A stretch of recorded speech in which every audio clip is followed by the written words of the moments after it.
We live in a world of numbers, and the world of tennis is no exception. In this game of skill and chance, even small digits can make a big difference. At the University of Amsterdam, Frank Claassen and his colleague Jan Magnus used the power of statistics to unlock the secrets to the game.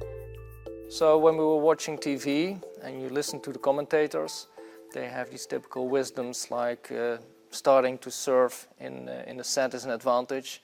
And we as statisticians then questioned, is that really true? You have one player instead of a team, which is easier to model. So that makes tennis an ideal sport to investigate.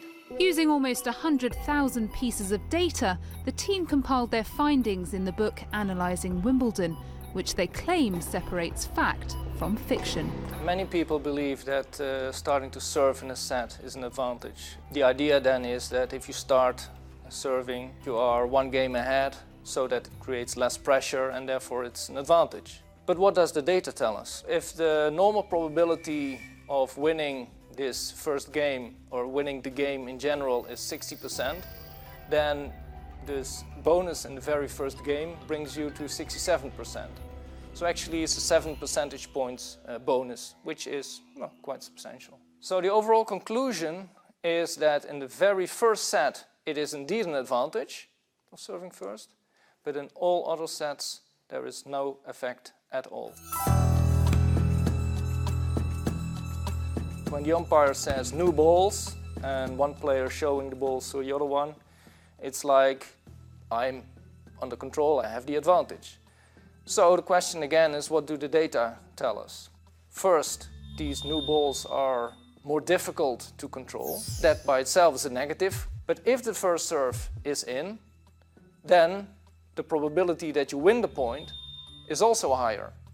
So first, fewer are in, so that is a disadvantage.